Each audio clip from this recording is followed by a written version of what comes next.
Hello and welcome to my video on how to make my aunt's famous meatloaf recipe.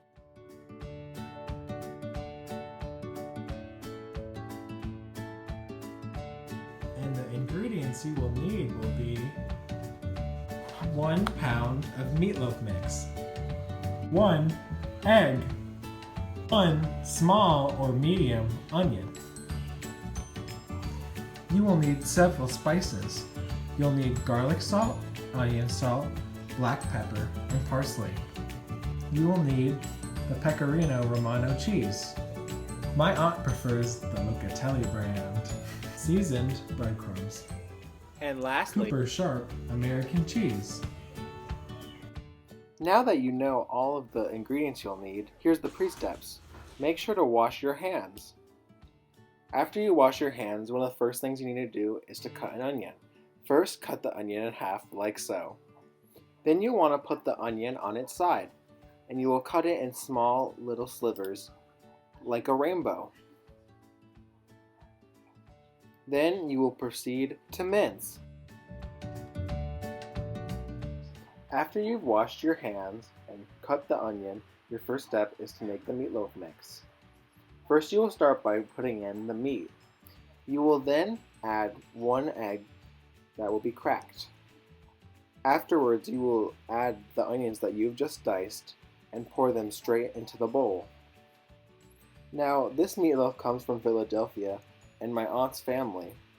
One fun fact about meatloaf is that meatloaf actually originated in Philadelphia, and it was used as a breakfast recipe. Instead of the egg being poured into the meat mixture, cooked eggs would be put on top, and it would be served as a breakfast food. Step 2 is to add your seasonings. You want to add all your seasonings: garlic salt, onion salt, parsley, and pepper.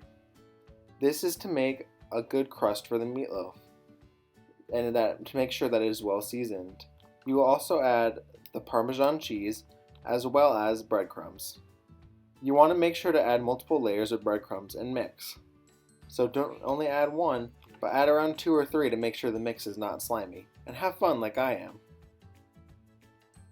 Make sure to properly mix, but do not overmix. Overmixing can make the meatloaf very dry. Step 3 will be baking prep. First, you will take a large amount of tin foil and make sure it goes over the sides of your baking pan. You will then take the tin foil out and throw your meatloaf mix on top of the tin foil. Make sure to smooth it out and make it into the shape of a football. You will then karate chop the middle of your meatloaf like so, and you will smooth it out to make sure the meatloaf does not bake improperly in the oven. It should look nice just like that with an indent in the middle.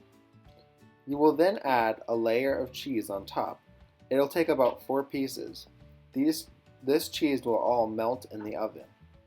Once you get your cheese in, all nice and well, you will put it into your baking pan to prepare to put it in the oven. One fun fact about meatloaf is that it became popularized during the Great Depression due to its cheap cost and it being a filling meal. Finally, you will add cream of mushroom soup. This is one of the most important pieces that will go on top of the meatloaf. This gives the meatloaf an almost gravy-like texture once it is finished baking. It mixes with some of the juices from the meat as well as the cream of mushroom and the cheese melting, and it tastes super delicious. That's what makes this meatloaf very different from others. There's no ketchup needed. The sauce comes right on top and it's very delicious and creamy.